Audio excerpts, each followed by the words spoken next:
한국정직운동본부 대표 회장이며 송춘교회를 담임하시는 박경배 목사님께서 복음의 생태계란 제목으로 말씀을 선포해 주시겠습니다. 우리 목사님 영광의 큰 박수로 환영해 주시기 바랍니다.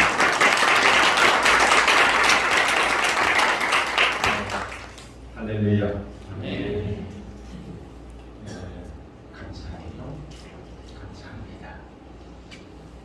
구멍가게도 누가 하느냐에 따라서 잘 되기도 하고 못 되기도 하고, 위치가 좋고 나쁜 것도 물론 있지만 사람이 다릅니다. 오늘 찬송인도 하시는 우리 집사님인지 장로님인지 그래가지고 또 기도해 주신 집사님인지 권사님인지 은혜가 됐습니다. 어쨌든 감사하고요. 또 이렇게 함께 하신 우리 정무수석 보좌관이신 송충은 집사님인지 장로님인지 함께 하셔서 정말 감사를 드립니다. 옛날에는 기독교의 야성이 살아 있었어요. 그죠? 밤을 새워가면서 예배를 드려도 10시에 모여가지고 새벽 예배 끝나도 가잖아요. 그리고 금식하고 정말 그때가 그리워요.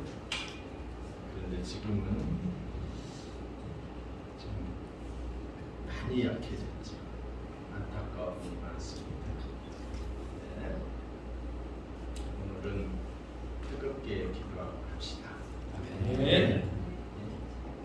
대전 시청만 하더라도 직원이 몇 명이나 됩니까? 시청 1600명. 그 10%만 해도 160명인데 160명은 못 돼도 100명은 모일 수가 있습니다. 이렇게 야성 이름만 가지고 이렇게 빠져나갔어요. 그 야성이 살아갔으면 좋겠다 그런 생각이 고로 오늘 저녁에 뜨겁게 기도할 때 제가 말씀이 조금 길어지더라도 여러분들이 아멘으로 봐주세요. 네. 아멘. 왜? 여러분 오늘 여기 저기 보니까 금식이라고 써져 있거든요. 금식이라고. 금식을 할 것이고 지금 집에 가서 뭐 특별한 일이 없는 이상 뜨겁게 기도할 수 있었으면 합니다.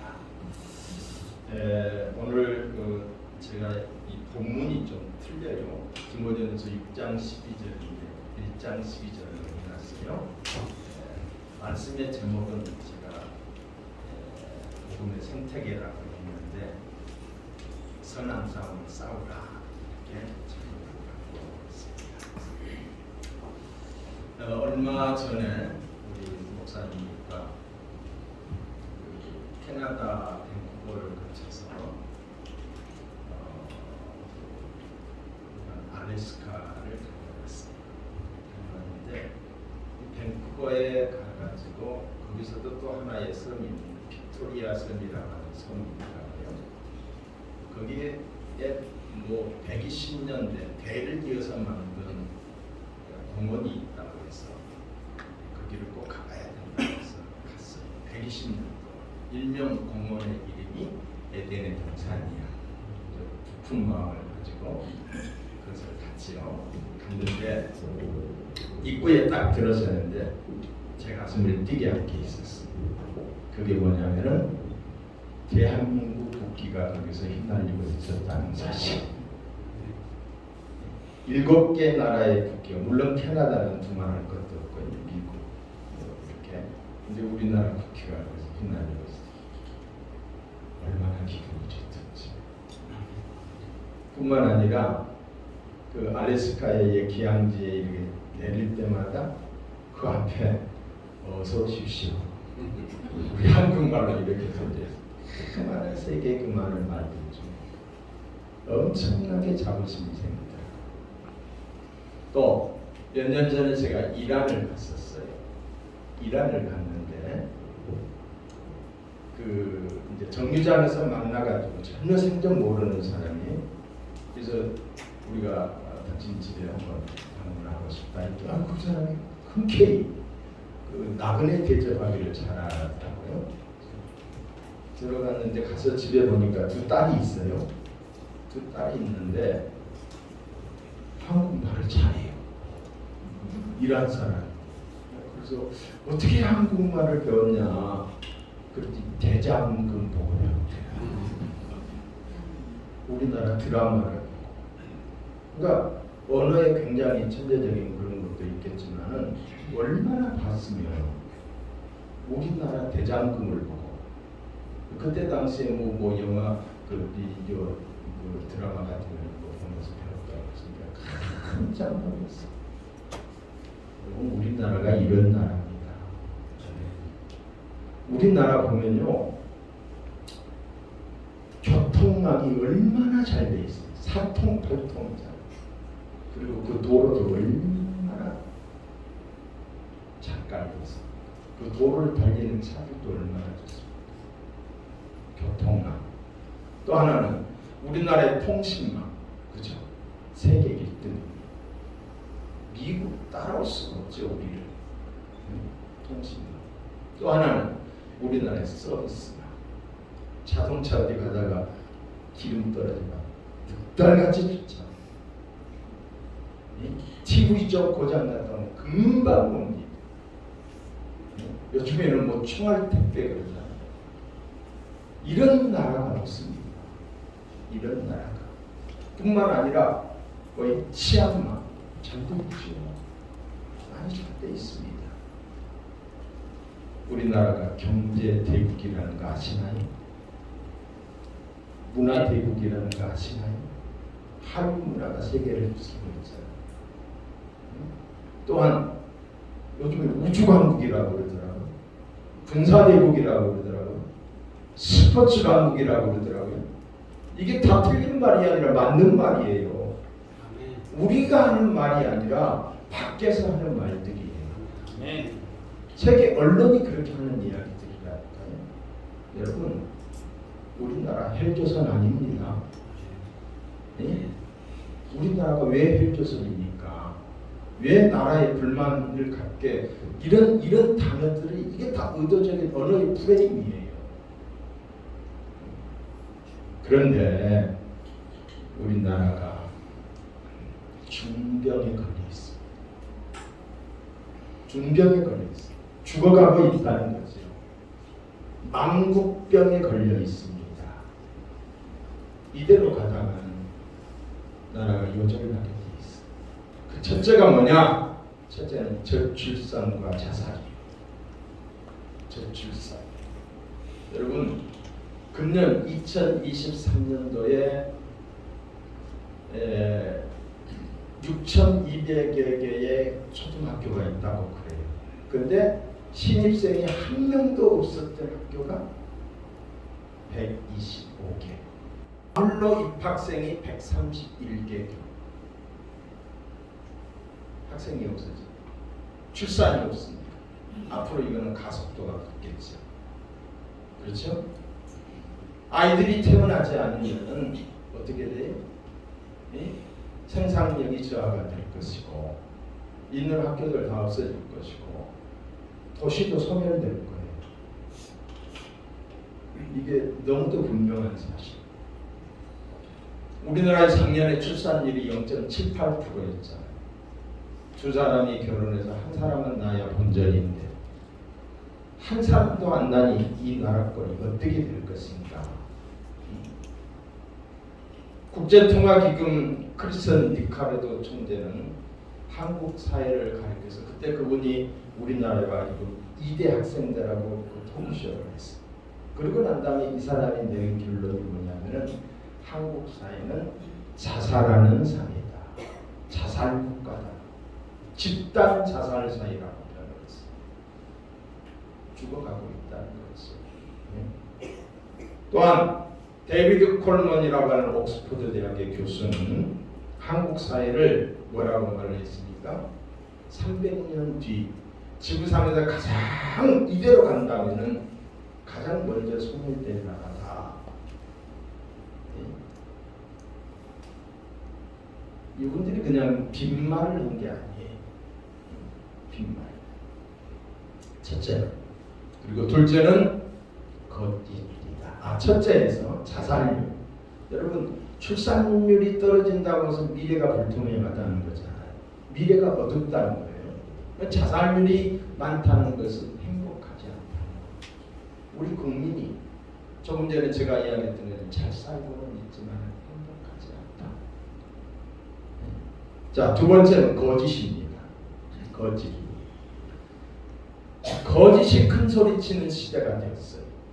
거짓이 숨어서 거짓말을 해야 하는데 드러내놓고 큰 소리를 쳐요. 그런데 그것이 통하는 시대가 되었습니다. 뿐만 아니라 거짓을 당연시하는 시대가 됐어요. 거짓말을 해서라도 돈을 벌고 어떤 권좌에 오르게 되면 그걸 성공으로 간주하는 그런 시대가 됐다는 거예요. 상식이 무너지고 공정이 통하지 않습니다. 언제부턴가 가짜가 판을 치고 가짜 인권, 가짜 평등이 판을 치는 시대가 되었습니다. 이 가짜가 거짓이 고착화가 되고 있어요. 거짓이 정당화되는 나라. 역사가 왜곡됨에도 불구하고 다 뭐라고 말하지 않는 나라. 여러분 잘 사는 것보다 중요한 것은 바르게 사는 것. 아멘. 아멘. 통일보다 저는 중요한 게 정직이라고 생각해요. 이 상황에서 통일되면 더 혼란스러워요. 더 혼란스러워요. 통일보다 중요한 게 정직이에요. 네? 우리가 정직하지 않고 이대로 간다면 우리나라는 절대로 선진국이 될 수가 없고 아무리 국민 소득이 높다 할지라도 거기에 따른 사회적 비용의 그 지출은 천문학적이 되고 말 거예요. 끔찍한 사회가 되지 않을까.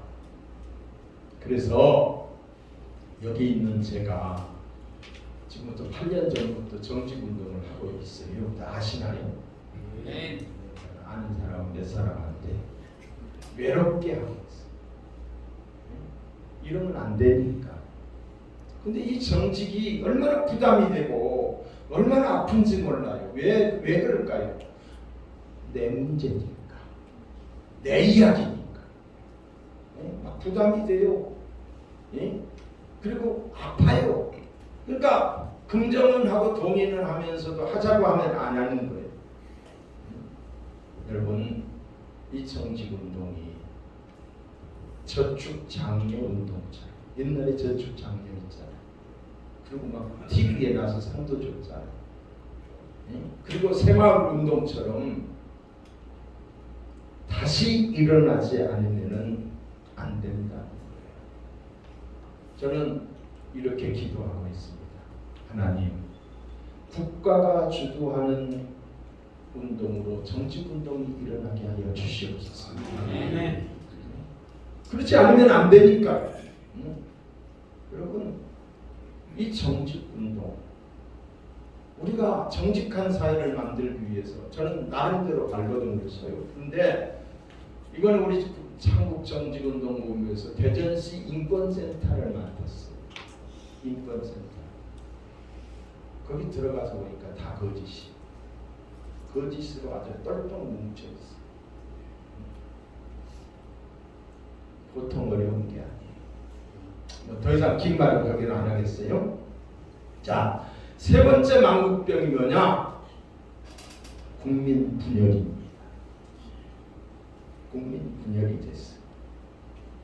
국익을 위하고 국민을 위하면 하나가 돼야 되는데 그렇지 못합니다. 이 좁은 땅덩어리, 이 작고 작은 땅덩어리 남북으로 갈라져 있고 동서로 갈라져 있고 이념으로 갈라져 있어요. 여러분, 남북의 분단은 이념적 분단이잖아요. 자유민주주의와 공산주의, 그리고 이 강대국들에 의한 그 그 힘이 그것에 실려 있는 분단이었다고 할 수가 있습니다. 또한 동서 간의 갈등, 동서 간의 어떤 이 분열은 저는 정치인들이 만들었다고 생각합니다.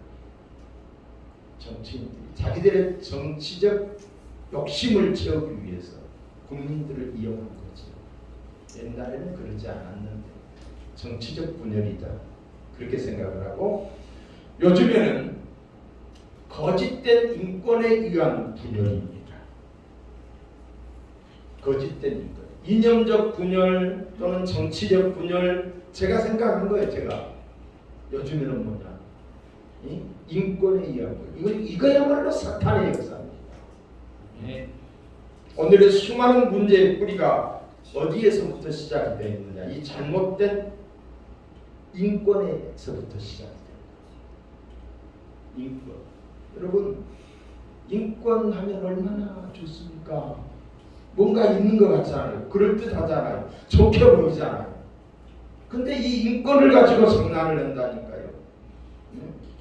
여러분, 차별금지법 얼마나 좋은 말이에요. 차별하지 말자 말만 들으면은. 근데 그 안에 독소 조항이 들어있어요. 평등법, 평등하지 않은데 누가 뭐라고 하겠어요.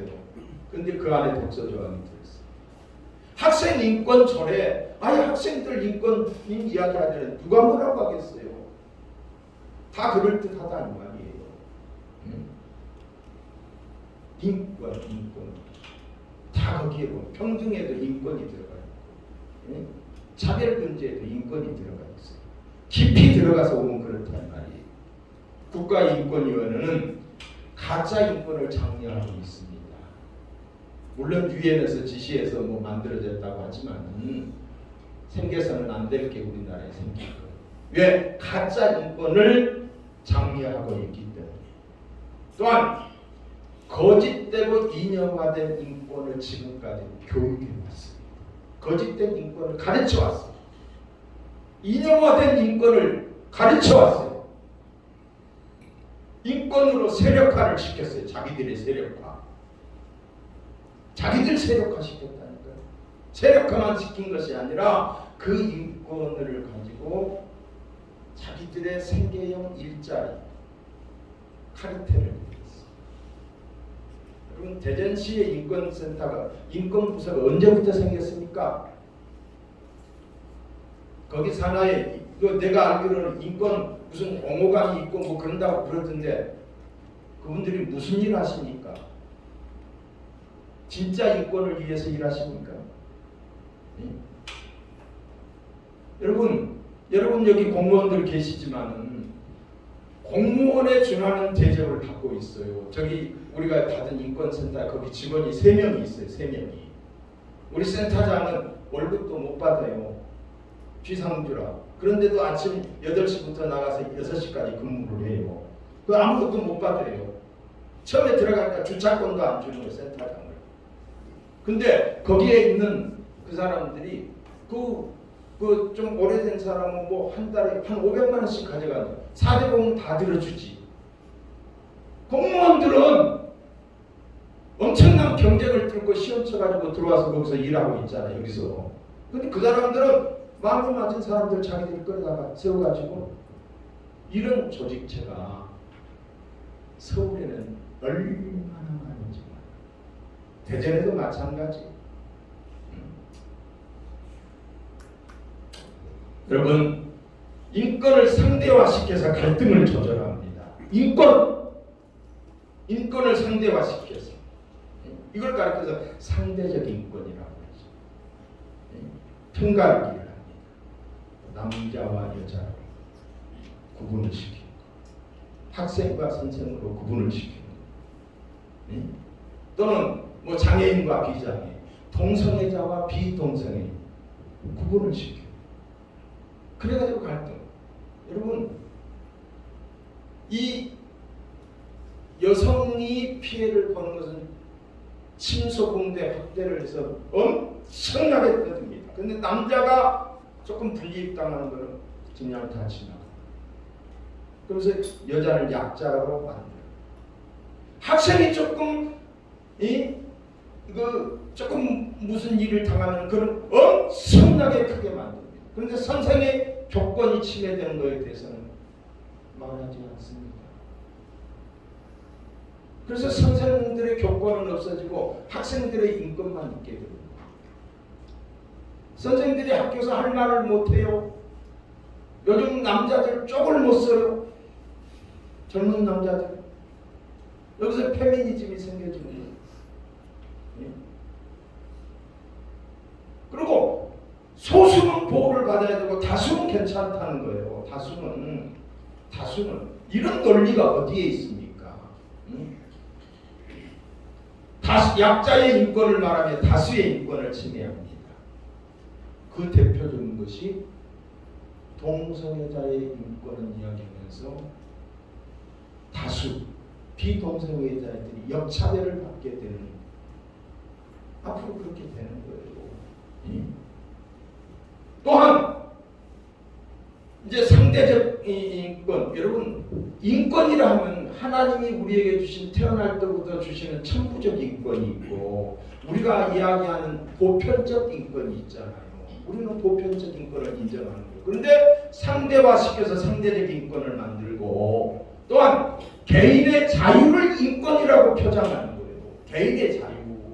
이게 내 자유인데 내 마음대로 하지. 이걸 인권이라고 하는. 여러분 개인의 자유에는 책임과 또 의무가 따르잖아요. 서로 지켜야 될 것들이 있잖아요. 근데 그렇지 않아요. 저번에 TV에서도 나왔잖아요. 아이가, 선생님은 여기서 가르치고 있는데 아이는 여기서 누워서 이걸 보고 있어요. 뭐라고 하면 내 자유예요. 선생님이 왜 내 자유를 타치해요? 이거예요. 나는 행복하고 싶어요. 근데 내 속에 아이가 있어요. 이건 내 자유야. 나태하겠다는 거예요. 이게 인권인가요? 지금 이렇게 돼가고 있다는 거죠. 자의적 인권입니다. 또한 인권을, 선택적 인권을 주장하고 있어요. 여러분 북한에서 여기 내려온 사람은 뭐한 사람이 자유를 찾아서 내려온 사람이에요. 근데 그런 사람의 인권은 그냥 무시하고 갖다가 인수인계를 해버린다. 이게 말이 되냐고요. 이거야말로 얼마나 큰 인권을 탄압한 거예요. 그 사람은 살려고 왔는데 그냥 북한에다 갖다 넘기는 거. 이거 인권 변호사가 할 일은 아니지요. 인권 교육이 지금도 그렇게 이루어지고 있습니다. 우리가 그래서 인권 지도사들을 저희 정직운동하면서 지금 양성을 하고 있거든요. 왜? 지금 이 정권이 바뀌었지만은 인권 지도사들이 저쪽에서 교육 다 만들어놓은 인권 지도자들 학교에 가서 동성애를 가르치고 가짜 인권을 가르치고 가짜 역사를 가르치고 이거 해서는 안 된다 해서 양성을 하고 있는 거예요. 우리 시장님이 이렇게 잘 평가해서 시에서 이제 오늘 평가받고 우리가 이제 이 수탁을 받았는데 우리가 받은 게 얼마나 다행스러워. 그런데 얼마나 공격을 많이 하는지 KBS, MBC, TJ 막 다 나와가지고 공격을 하고 지금도 이 진보당에서 그 인권센터 앞에서 데모를 하고 있고요. 왜? 자기들의 틈새가 이제 벌어지기 시작하니까 우리도 이게 밀리면은 전국에 있는 우리가 첫 번째인데 이게 밀리면 안 된다. 이거 죽을 각오를 하고 있어요. 아무리 우리 센터장은 몸무게가 5kg나 빠져버렸어요. 5kg. 그런데도 우리의 가치를 지키기 위해서 하고 있는 거지. 자, 마지막으로 망국병이 뭐냐? 우리가 잘못한 겁니다. 우리 여기 있는 여러분들은 우리라고 내가 표현하고 싶어. 주님의 몸이잖아요. 교회잖아요.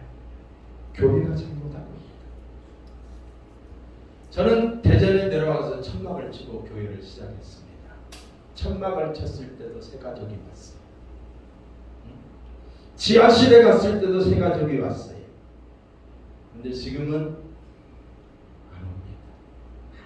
아무리 오라고도 안 옵니다. 지금은 교회 다니는 것이 흠이 되는 시대가 되어버렸어요. 야, 너 아직도 교회를 다니냐? 이런 시대가 되어버렸어요. 목사님을 성직자로 인정하지 않는 시대가 됐어요. 여러분, 여기 공무원들, 옛날에 제가 시골에서 목회할 때 말해도 거기 간 그 위원장님이, 제가 새카만 전도사였지만 저를 성직자로 인정을 했어요. 들어오시라고 차 한잔 하시라고 그랬는데, 지금은 말단 공무원들도 오면 쳐다보고 뭐하러 왔냐는 식이죠. 전도하는데 여러분 여기 계신 분들 알지만 북치고 장구 막 이렇게 막 하고 다니고 막, 그래도 동네에서 누가 신고 안 했어요. 아파트 들어가서 전도해도 누가 뭐라고 하지 않았어요. 지금 어림도 없습니다. 군대에 가면 군목이 있었고, 경찰서에는 경목이 있었고, 학교에 가면 교목이 있었고, 그렇지 않아요? 회사에 가면 사목이 있었고, 직장 선교회가 있었고. 근데 요즘은 뭘로? 종교 편향으로. 이걸 누가 만들었는지 모르겠어요. 전략적으로 저들이 만들어. 공무원들도 종교 편향입니다. 우리 교회가 전번에 동춘공원에서 무슨 행사를 하려고 하는데 교회 이름으로는 안 빌려준다는 거예요. 그래서 정직운동본부 이름으로 했죠. 왜? 종교 편향이라는 거. 어떤 사람이 이걸 만들어? 여러분, 자유 중에 최고의 자유는 종교의 자유입니다. 그리고 집회 결사의 자유가 있습니다. 우리가 세금을 다 내고 사는, 우리도 국민 중에 한 사람이잖아요. 근데 왜 종교 편향이라고 하는 거예요? 이거는 종교 편향이라고 하는 이 말은 교회 죽이기예요. 불교에서 무슨 예배 드리나 여기서? 교회에서 뭐 못하게 하려고 그러는 거예요. 의도적으로 이런 것을 프레임을 씌워서 만들어 놓은 거예요. 참 속상하지. 근데 비종교인들이 교회에 대한 그 호감도 조사를 지난 7월 7일 날 신문에 나왔더라고요. 7월 7일 날 불교 32.9%, 천주교 29.9%, 유교 11.3%, 개신교 6.8%. 우리가 회개해야 돼. 언제부터 이렇게 돼? 왜 이렇게 됐을까? 교회가 잘못했기 때문에. 전도하러 나가서 보면 교회 다녔던 사람들이 참 많아. 그런데 지금은 안 다녀. 왜? 상처받았어. 성도들이 하나님을 믿는다라고 하면 사실은 하나님을 안 믿고 있는 거예요. 믿음의 삶을 살고 있지 않은 거예요. 말과 행위가 다르기 때문에. 믿는다고 하지만 안 믿는 사람처럼 살고 있기 때문입니다. 하나 되지 못하고 본이 되지 못하기 때문에. 코로나 상황에서 여실히 드러났어요. 교회가 아무런 저항 없이 그냥 먼저 손들었어요. 이건 아니거든요. 저는 죽자고 싸웠어요. 코로나 상황에서. 이렇게 나갔어야 됐어요. 우리는 철저하게 방역하겠다. 종교의 자유를 침해하지 말아라. 근데 여기 있는 공무원도 그랬는지 모르지만 교회 찾아와가지고 예배 못 드리게. 어디 군사정권 시대에도 영동 성당에 숨으면 거기는 치해복권지겠다. 근데 이번에 코로나 상황을 통해서 경찰들이, 공무원들이, 그런데도 교회가 대안을 잘못했어. 선제적으로 우리는 예배 안 드린다. 10명만 드리겠다. 20명만 드리게 해달라. 이런 경우가 어디 있어요. 예배가 교회의 생명인데 형평성 있게 해줬다고 한다면 누가 뭐라고 하겠어요. 애식장이나 전철이나 이런 데는 다 후배했어요. 그런데 교회만 형평성 없어. 종교의 자유는 최고의 자유라고. 그 종교의 자유 중에서 가장 소중한 게 뭐냐면 예배예요. 예배를 못 드리게 한 거예요. 왜 교회가 여기에 대해서 바르게 대처를 못했느냐? 세상 사람들이 어떻게 할까를 생각했어요. 세상 사람들의 의식 속에 교회는 저러면 안 되지 라고 하는 것을 먼저 의식했지, 수직적 관계에서 초월적 관계에서 하나님께 예배 드리는 것에 대해서 생각하지 않았다는 거죠. 신앙의 야성을 보여주지 않았다는 거예요. 그 결과 어떻게 됐어요? 교회가 급감하게 됐고, 정부에서도, 저는 그 앞장서서 제가 예배 실행위원장이었기 때문에 제가 알아요. 정부에서 뭐라고 말하는지, 의외로 교회가 빨리 손들어 버렸어요. 자기들도 놀래는 거예요. 저항이 있을 줄 알았는데. 그러니까 밟으니까 그냥 꼼짝도 안 하니까 더 밟아버린 거예요. 날이면 날마다 교회만서만 코로나가, 그래서 교회가 코로나의 발원지가 되어버린 거예요. 그것이 어디 나가지도 않고 집에만 있는 사람들 의식 속에, 자라나는 학생들 의식 속에, 교회는 코로나 발생기, 교회 사람들은 무례한 사람들, 교회가 지킨다라고 했는데 교회에서 나오니까 교회만 어찌 교회만 나왔어요. 교회. 그 무슨 총리라는 어떤 사람이 교회에서 절반에 가까운 사람 코로나가 나왔다 해서 그걸 가지고 지금 우리가 고발을 했어요. 그래서 지금 계류 중에 있어요. 그러니까 아무런 근거도 없는데, 그러고 난 다음에 막 아주 일파만파가 됐죠. 그리고 교회에서는 교회에서 예배를 안 드리고 집에서 온라인으로 드려도 된다라고 하는 면죄부를 줘버린 거예요. 그러니까 엊그저께 파이디온 그 목사님이 와가지고 그런 이야기를 하더라고요. 요즘 아이들이요, 코로나 이후에 교회를 안 나오는 이유가 우리 목사님이 그러지 않느냐고, 집에서 예배 드려도 된다고 했지 않느냐고. 그러니까 엄마는 교회 가세요. 나는 여기서 예배 드릴 테니까. 집에서 그렇게 예배가 되나요? 면죄부를 줬다니까요. 사람에 따라서 목사님에게 목사님 나 등산 가서 거기서 예배 드리고 낚시 가서 예배 드릴 테니까 그리 하세요. 할 말이 없어졌어요. 20% 정도가 지금 급감하고, 의식 속에는 정치 방역이었다라고 하는 게 너무도 분명하게 드러났습니다. 교회 죽이기 정치 방역을 했던 거예요. 교회 죽이기. 여러분, 그 정청래라고 하는 그 국회의원이 어디에요? 그 국립공원에 입장료 걷는 거 있잖아요. 그거 봉이 김선달이라고 했다가 불교 스님들이 들고 일어나니까 민주당 전체가 가서 다 사과를 했어. 그런데 교회는 예배를 못 드리게 하는데도 복장 터지지. 정말 소중한 가치를 포기했습니다. 여러분, 그전 우리 박정희 대통령 정권 때는 뭘 주장했냐면 정군 신자가라고 주장했어요. 정군 신자. 군인들이 정신력을 무장해야 된다 해서 신앙심을 심어주게끔 했어요.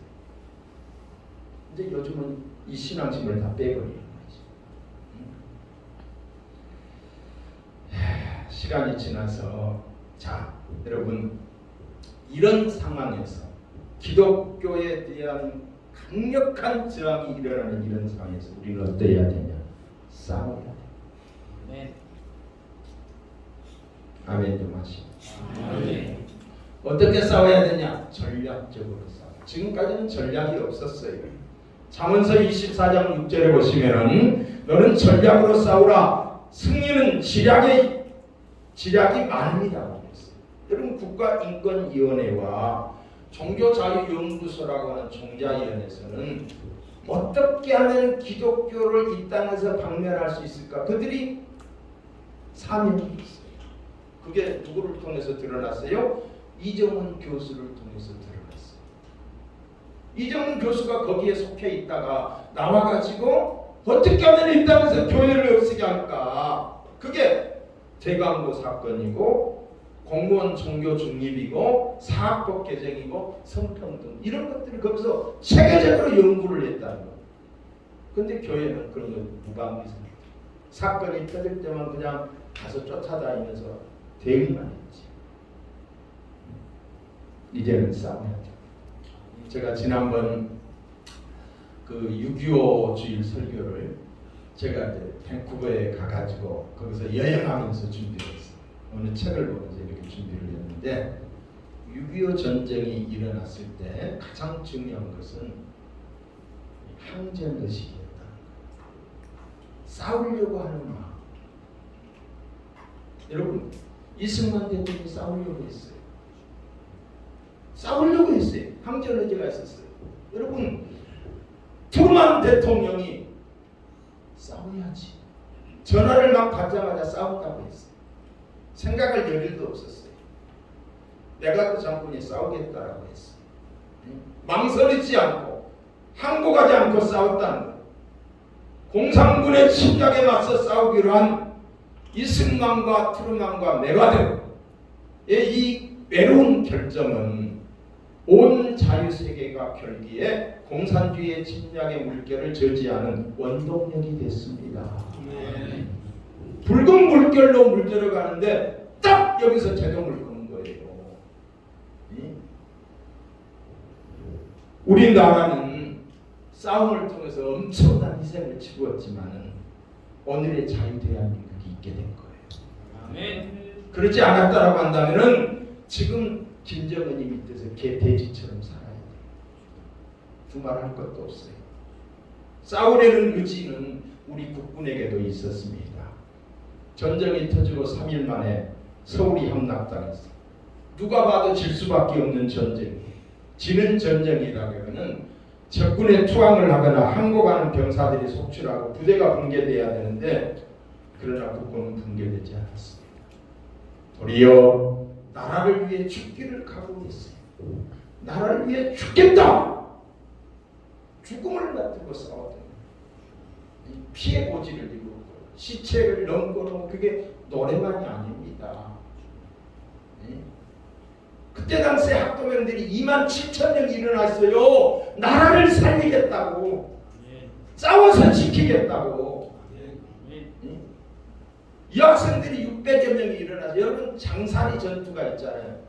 장사리 전투. 장사리 전투가 어떤 전투냐면은 메가드 장군이 인천 상륙작전을 해서 이제 하는데 그 전선을 교란을 시키기 위해서 동해안 쪽 울진 지방에서 그쪽으로 전투를 일부러 보내고 그쪽에다 그쪽 사람들이 신경을 쓰게 하고 그리고 인천 상륙작전 거기 장사리 전투에 투여됐던 사람들은 그 727명의 학도병들이에요. 학도병들이 거기서 죽어간 거예요. 여러분 세계를 붓게 물들었던 이 공산주의와 우리는 싸워서 오늘의 자유민주주의가 된 거예요. 그런데 이 세계를 붓게 물들었던 이 공산주의가 망해버렸잖아요. 망했어요. 망한 공산주의는 끝난 것이 아니라 망한 공산주의가 진화했어요. 그 공산주의 학자들이 모여가지고 학파를 이루는 게 프랑크푸르트 학파라고 하는 학파를 이루어서 거기서 만들어낸 것이 뭐냐면은 막시 레닌에 의한 공산주의가 아니라 네오막시즘의 유물사관이 아닌 성적인 욕망을 충족해야 인간이 행복하다고 하는 성적인 욕망을 억제하는 모든 제도를 무너뜨려야 차별 없는 평등 사회가 된다. 경제적 평등이 아니라 성적 평등을 주장하는 거예요. 이것이 우리 사회를 전 유럽을 다 뒤덮고 있어요. 우리나라도 지금 엄청나게 들어오고 있잖아요. 이 네오막시즘은 가족의 개념을 무너뜨리죠. 동성애. 그리고 교회를 무너뜨리죠. 기존 질서와 가치를 무너뜨리는 사탄의 사상입니다. 네오막시즘은 성적 쾌락의 행복의 근원이므로 모든 성적 취향을 인정하고 동성과 동성결혼을 주장하고 있습니다. 이들은 인권과 평등을 말하며 법을 만들려고 하고 있습니다. 평등법으로, 차별금지법으로 법제화를 시켜서 법으로 합법화시키겠다는 거죠. 그래서 이것을 저지하는 세력들이 그나마 우리 한국은 있기 때문에 엘리엄 안드레이가 영국의 이 변호사가 와가지고 우리나라에 부탁한 게 있어요. 제발 우리는 그냥 뭣도 모르고 있다가 당했는데 한국만은 보류가 돼달라. 한국만은 지켜달라. 이 동성애를 지켜달라. 그래서 통과될 것 같으면서도 안 되고 있는 거예요. 하나님의 은혜인 줄로 믿습니다. 이런 합법이 통과하면은 가족 개념이 무너지고 교회가 무너집니다. 절출산이 가속화가 됩니다. 음란하고 더러운 나라가 됩니다. 하나님의 불심판이 있게 될 것입니다. 이는 6.25 전쟁보다 더 끔찍하고 무서운 일입니다. 이에 우리는 일어나야 됩니다. 이에 대해 우리는 항전 의지가 있어야 됩니다. 싸워야 됩니다. 구경만 하면 안 된다니까요. 구경만 하면 안 돼요. 공무원들이 일어나야지. 문화막시즘과 싸워야 돼. 공산주의와 싸워야 돼. 동성애와 싸워야 돼. 반기독교적 사상과 싸워야 돼. 가정을 지키고 교회를 지키고 나라를 지켜야 됩니다. 가짜들과 싸워야 됩니다. 거짓이 득세하는 세상, 동성애가 판치는 더러운 세상이 안 됩니다. 우리 다음 세대들을 위하여 싸워야 침묵하면 안 됩니다. 우리가 거룩한 방파제가 돼야 됩니다. 여러분 침묵하지 마세요. 이런 것들에 대해서 무슨 일이 있으면 여러분들이 앞장서 주세요. 그래야 싸워야 우리나라가 삽니다. 교회가 일어나야 됩니다. 죽기까지 용서해야 될 대상이 있고 죽기까지 싸워야 될 대상이 있습니다. 싸울 때 싸우지 않으면 죽습니다. 싸워서 지킵시다. 오늘 본문의 말씀, 믿음의 선한 싸움을 싸우라. 영생을 치라. 이를 위하여 내가 부르심을 받았고 많은 증인 앞에서 선한 증언을 하였도다.